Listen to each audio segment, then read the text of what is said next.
Hello and welcome to a Raw Chatter. I am your host, Vicky Midwood, and I hope you are feeling good. We are rattling towards the end of yet another new year, and this is the time when people often take stock. I always think that this time of year where we've had the summer holidays, we've had Halloween, bonfire night, and now the next kind of big thing on the calendar is going to be Thanksgiving if you're in the US, or Christmas if you're elsewhere. And that means a time for celebration. And often that is connected to food and drink, often in excess. And this is where often people start to worry about their journey in recovery or in changing the way that they are thinking, living, feeling, and behaving.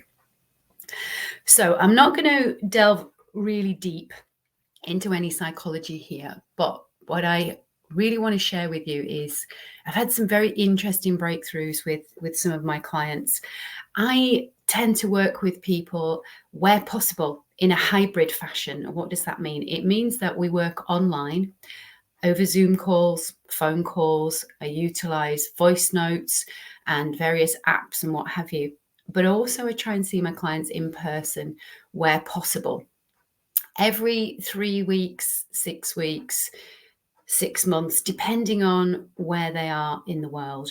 And I don't have a time limit on how long we spend together, because what normally happens is when I spend time with a client is it kind of comes to a natural ending of the session where we've covered enough. Now, I work with people with various issues around food, around drink, around body image. But ultimately, it boils down to this. We're not happy. Right. And I'm saying we because I had those issues too. And for those of you who don't know anything about me, I've been in the world of health and wellness for the last 32 years. And I got into it really because of my issues with my own body image and fixation with weight, and believing that if I weighed less, suddenly I would feel great about myself and my life. Complete myth, total fallacy. It never happened. I did weigh less, significantly less. And was my life suddenly miraculously better? No, absolutely wasn't. It just meant that there were different challenges. And my head was totally focused only on me, what I was doing to maintain that weight or lose more. And I became a very secretive liar. Not the person that I thought losing weight would lead to. And for anybody who's gone through anorexia, come out the other side, or is struggling with it now, you maybe recognize that your focus is solely on what do other people think of me, and how am I going to eat today, or how am I not going to eat today, or how am I going to navigate my exercise today. And it's about what other people say to us, because how can they say that? It makes me feel. It's very self-centered and just focused around me, me, me. Now, I don't mean that to sound derogatory. That's what happens when you don't give your body and your brain the nutrients that it requires. It starts to work differently and the focus shifts. And this is where talking about the power of change is so important, because once you're in that brain set and mindset, and I purposely said those things separately, is that you keep on doing the familiar because your brain has gotten used to your pattern of thinking and of being. And so it thinks it's being helpful by putting these thoughts and behaviors on almost automatic pilot. And your mind keeps saying, yeah, you need to be doing this. But it also saying, well, it's not necessarily working in the way that I hoped. I'm not feeling as good as I thought I would. So maybe I need to try harder. Maybe I need to restrict more. Maybe I need to exercise more in the case of anorexia.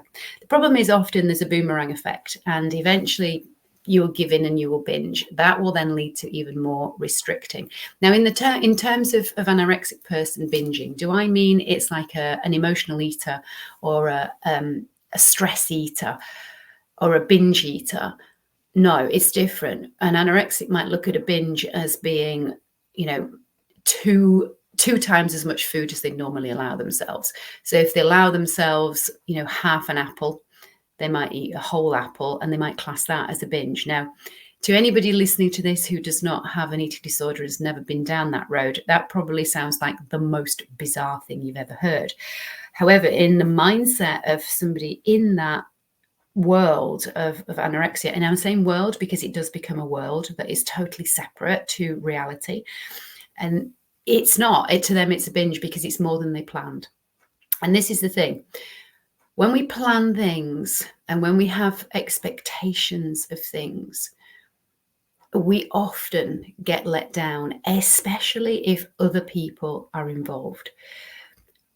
Well, people I work with turn to alcohol, turn to food, or both, and exercise, not always, but often as well, because they're not comfortable and they're not happy in their world, their environment, what is going on around them.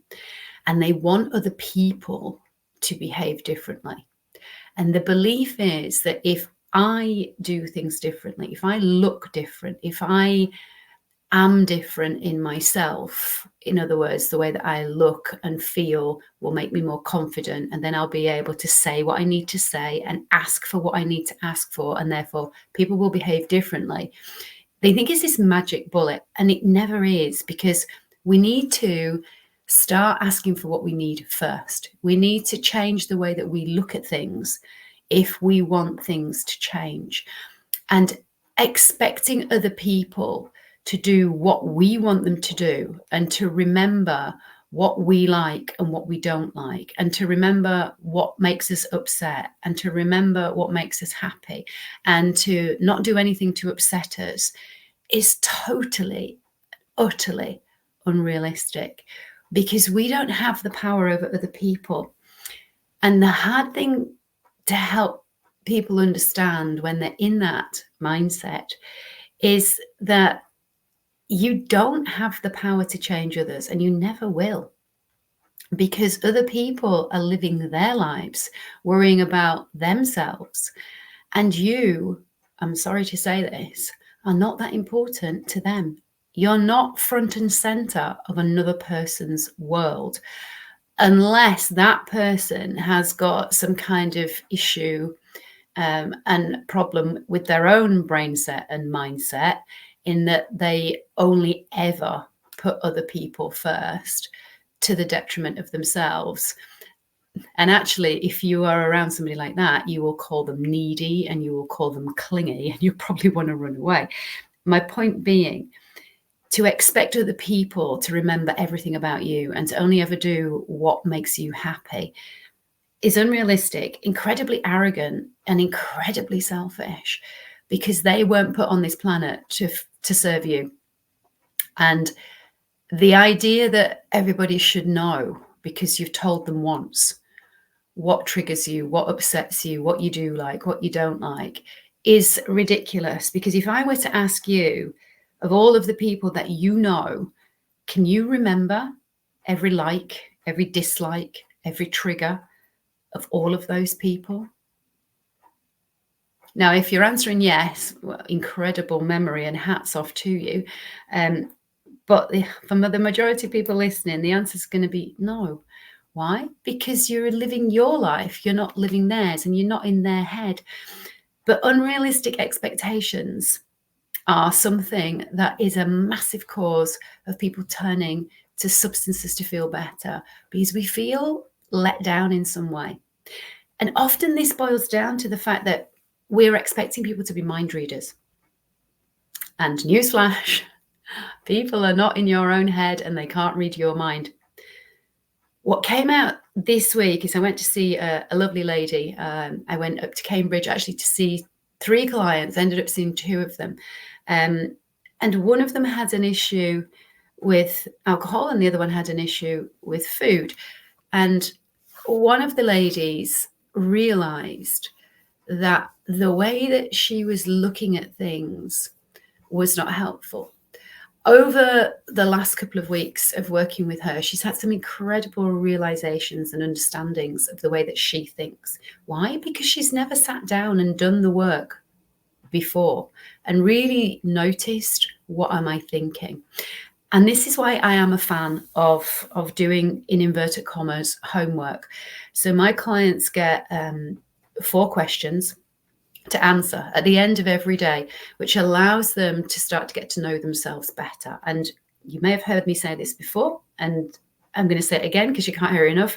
There is an art to health. There is an art to change. ART is an acronym. The A stands for awareness. And if you haven't got awareness of what you're even thinking, then it's really difficult for you to change things. And most of us are walking around not even aware of what we're thinking because we're just doing things on automatic pilot. Now, that's not a bad thing. It's your brain's way of helping you be more efficient, more effective. It also means that your brain has less work to do. When you're on automatic pilot or working from your unconscious brain, it doesn't have to be conscious because your brain's doing an awful lot of work. Your brain takes up 25% of the energy that you need in a day just to function, right? So it never stops. We might stop, we might sleep. Your brain doesn't switch off ever. It's got to keep you going. It's got to keep your organs functioning. It's got to keep you alive. So it doesn't get a day off, right? It doesn't just kind of go, oh, I'll just take a couple of hours rest and have a walk out in nature. No, your brain can't do that. So we've got to make sure that at some point throughout the day, we start to be aware of, what are we thinking? What are we doing? How is it making us feel? What are we learning about ourselves? What are we learning about other people? And if you're not doing that activity, it's very difficult to understand yourself fully and to see where you are actually putting unrealistic expectations on other people. And they will backfire, because if then people don't do what you expect them to do, but you haven't actually told them what you expect them to do, then you're always going to feel let down. Now, when I ask clients to tell people what they want, a lot of them feel that that is too much of a change. It feels rude, is a word I hear a lot, because we've been taught that it is rude as kids to ask for what you want. Maybe some of you are familiar with the term "I want, doesn't get." And unfortunately, that's terrible psychology. That's awful programming, because how can other people know what it is that you want, because they don't think like you and they're not in your head, unless you tell them? Now, it's the way that we tell them. We can tell them in a jokey, funny way. We can tell them in a way that they're not going to take us seriously, and they won't take us seriously. Or we can tell them in a very statement, matter-of-fact kind of way, in which case they'll probably go, all right, okay, I didn't know that. Thanks for telling me. Or we can tell them in a very angry, accusatory way that kind of says, I shouldn't have to tell you this, you should know. So the tone of voice, how loud you are, whether you're making eye contact, all of these things are so important. And this ties in with setting boundaries, because if we don't get clear on our expectations of others, they're going to consistently let us down. And if you're in a mindset where it's me, I, you're going to take that personally. You're going to think that it's a personal slight and that they don't care about you or they don't love you. And that is not the truth. That is you, unfortunately, not understanding either yourself or that other people are living their lives and they're not spending the whole time focused around you. They've got better things to do. But you have to be clear on your communication. Communication and the power of change is actually something that we're not taught. Now, if you come from a stable background where parents have maybe had some kind of therapy or counseling, either individuals or maybe as couples therapy, communication with a good therapist should be front and center of those sessions, because how we communicate with other people massively affects our confidence, massively affects our thought process and our behaviors. And yet it's not something we're taught to do. We're taught it's rude to ask for what we want, which is ridiculous.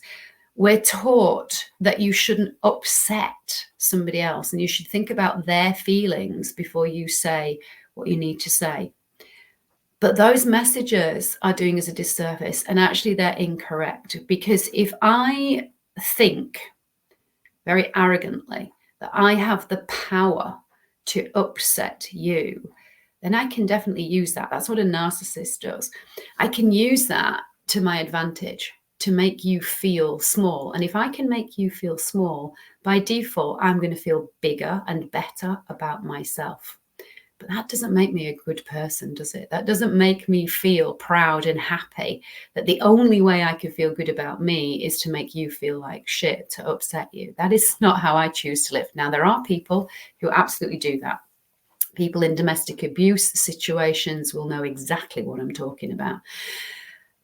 But you actually don't have the power to upset someone. Will your behavior lead to a response in the other person that we can predict is likely to make them upset? Yes, but they have a choice, right? And it often feels like they don't. But ultimately, and I'm going to say this slowly, you are not responsible for other people's feelings. This is a big one. And I'm going to say it again. You are not responsible for other people's feelings. You are only responsible for your own feelings. And if you want to feel different, then you need to do things differently. You need to say things differently. You need to think differently. And this is the power of change, because it is in your conscious control. You can reprogram your own brain using your mind. And the way I like to look at it is that the brain, if you like, is the house of the mind. And the house has its own programming and structures that keep you alive. It has the fight or flight system that makes sure that you stay alive and stay out of danger. But your mind can help to program other parts of the brain that have learnt to help you, like the part of the brain that remembers the behaviors that you did when you felt a certain way and puts them on automatic pilot, even if they're harmful.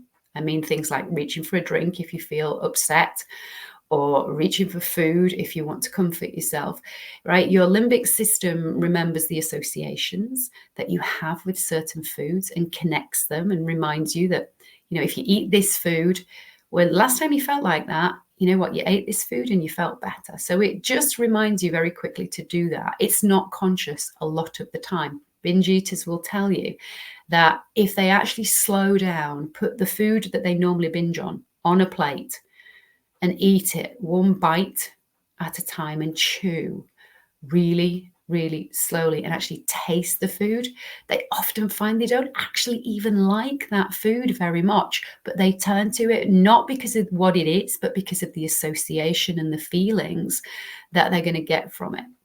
And this is something that I would love you to take away from this episode.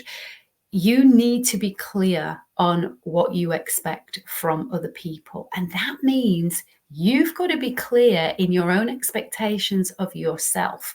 Because if you are expecting other people to remember everything about you, everything you like, everything that triggers you, everything that upsets you, then you better make sure that you are doing the same for all of the other people as well.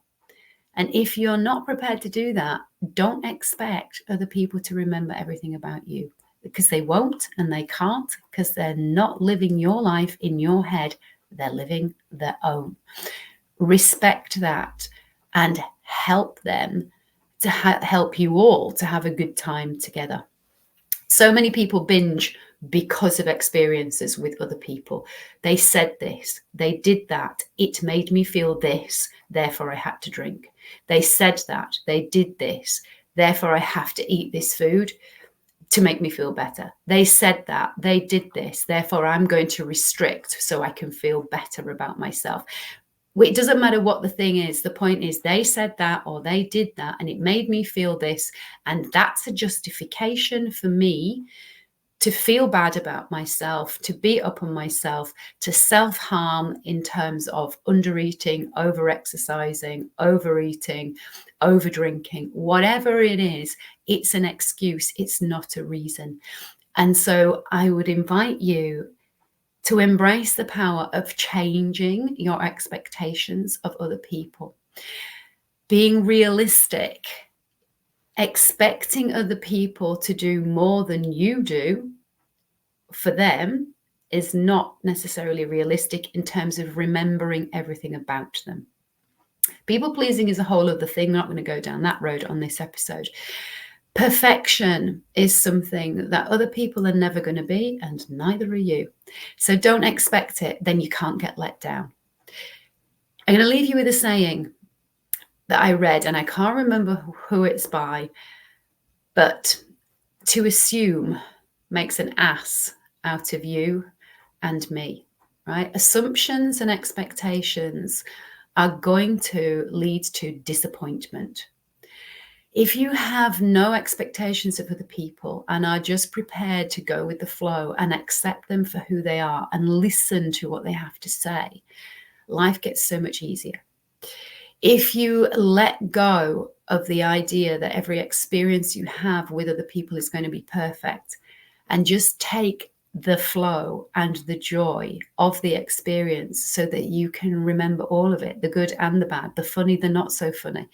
That's how we get to learn about ourselves. That's how we get to become the person that we actually really are and want to be. So if this has been helpful to you or to anybody that you know, please do give them the link and subscribe and like and show it some love, because the more listeners that we get, the more I will be able to hopefully explore getting bigger and more interesting guests on.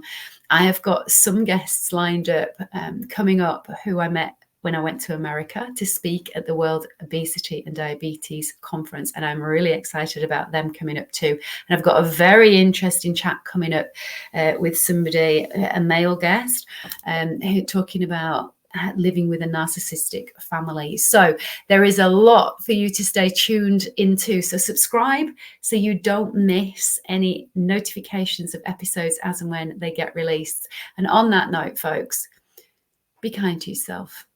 We only have one body as far as we know. Look after it. It's looking after you.